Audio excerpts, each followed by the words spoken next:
Another Yellowstone episode and another beloved member gone. If you haven't watched the Counting Coup episode, you may want to hold your jaw for this recap. In the last Yellowstone episode, Sarah Atwood was shot point blank after a fight with Jamie Dutton. Her death had left viewers in shock, not out of sympathy, but mostly because Sarah Atwood just looked too untouchable. Her death opened a can of worms, leaving everyone in suspicion.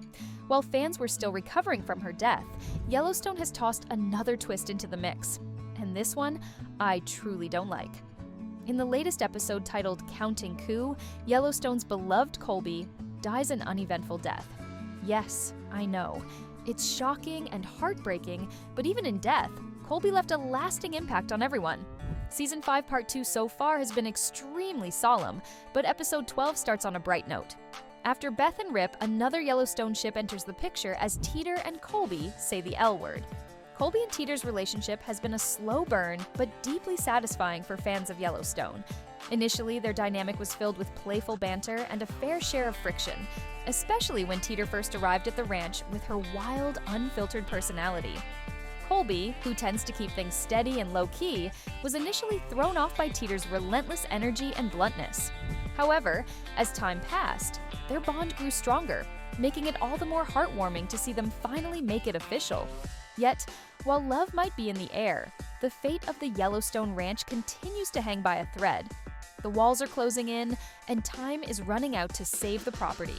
As a last resort, the Duttons consider selling whatever they can from the ranch to pay the looming taxes, including most of the horses. John Dutton's passing has clearly shaken the ranch and its wranglers to their core. Rip is doing everything he can to handle the fallout, but some things are simply beyond his control. One of those things is Jimmy, who still doesn't know that John is gone. When Travis informs Jimmy about the shocking news and offers a week off to mourn, Jimmy refuses. He says that he'll take the weekend, not the week, and that John Dutton was a cowboy and wouldn't want him to take off work to mourn. For those unaware, it was John Dutton who took in a drug addict and lost Jimmy and showed him the way. He may not have been his father, but he played a crucial role in the man Jimmy is today. Watch our Jimmy episode to get his full character arc. While you're at it, if you like the video so far, please drop a like to support the channel.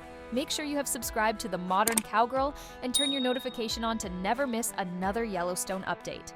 While the show starts off slow, the mystery of Sarah's murder still looms. Who killed her? As the audience, we have some idea, but the police are completely in the dark. No one, except Beth, knows that Sarah might be connected to John Dutton's death. But even then, why would anyone kill her? When Detective Dillard reopens the case, Jamie is the least of his concerns. After all, Jamie and Sarah were dating, and it's hard to imagine he'd have any motive to kill her. But Jamie, being Jamie, he can't help but stir up trouble for himself. When Detective Dillard asks him to gather Sarah's belongings, Jamie goes quiet. His erratic behavior raises red flags for the detective, who begins to suspect that Jamie might be involved in the murder. Had Jamie acted normally, he might have been able to shift the focus of the investigation into John Dutton's murder. But without Sarah there to control and guide his every move, suspicion now falls squarely on him. Everyone begins to think he has some connection to both Sarah and John Dutton's deaths. Back at the ranch, Beth quickly makes a connection, suggesting that Sarah's death means she was the point of contact with the agency responsible for their father's murder, and Kayce agrees. However, Beth doesn't want the police involved, fearing Jamie will spill the Dutton family's darkest secrets to save himself. Now that's the interesting part, because before now, nobody knew John Dutton had secrets that could get him into trouble with the law. But we don't find out which secrets Beth was referring to. The train station is obviously a big one. Beth is angry. Honestly, who's surprised at this point? But she wants Kayce to stay out of it and let her handle Jamie in her own, let's say, traditional manner. However, Kayce isn't one to simply listen. While Beth vents her anger, Kayce is quietly putting together a well-devised plan. Not only is he working on resolving their father's murder, but he's also simultaneously focusing on saving the ranch, with a little help from Rainwater. Just when it seems like things are falling into place for the Yellowstone crew, it all falls apart. Trouble is not over yet, and I am not talking about legal troubles. It seems the stars are just not in the ranch's favor. Remember how Rip was selling the horses? Well, the ranch happens to have one unbroke stud colt that's just rabid and will attack anyone that comes near. Rip wants to safely send him somewhere, but until then, the man-eater remains at the ranch. Unfortunately, the delay in moving the horse off the ranch resulted in the loss of Colby's life. Colby was trying to save Carter, stuck in Man-Eater's stall after attempting to refill his water. Why Carter didn't just grab a hose like any normal person would is perplexing to me, but this dumb mistake by Carter is for the plot, so I won't nitpick too much. Colby's tragic death serves as a harsh reminder of the risks and sacrifices that come with a life of ranching. As Teeter somberly notes, suffering's the job. The incident has a profound impact on Carter, who grapples with guilt and self-doubt. Beth offers comfort and reassurance, reminding him that he's not to blame. While others, including Rip and Lloyd, also carry their own burden of guilt, Beth gently reminds Carter that accidents are an unfortunate reality of ranch life. She encourages him to lean on his support system, his ranch family, during this difficult time. As if the season wasn't already gut-wrenching, Colby's death makes it tenfold emotional. As one of the oldest members of the show, he has left a big impact. Colby's life was defined by his loyalty to the ranch and his brothers in the bunkhouse. A quiet, dependable presence, Colby had always been the one to step up when things went sideways, whether it was handling unruly cattle or keeping the peace among the wranglers. His unassuming nature and calm demeanor made him well-liked, though he never sought the spotlight. But in my opinion, was this kill-off necessary? Absolutely not. Kind of pointless to the plot, if only to make the mood even more somber in Season 5, Part 2. Of course, his death is devastating for everyone at the ranch, but all I could think about was Teeter, who had only recently expressed her true feelings for Colby. Their relationship had just reached a turning point, and now she's left to cope with the heartbreak and loss. Don't forget to watch our episode on Teeter to get her full character breakdown and background on Jennifer Landon, the actress who plays the role. Meanwhile, while Carter, Beth, Rip, Lloyd, and Teeter mourn Colby's death, Kayce takes his son to the family graveyard where John Dutton is to be buried. It seems Kayce has made a decision between the ranch and his own family because he tells his son that this place is not home. In the next scene, he tells his wife the same thing, that he's choosing his family over the ranch.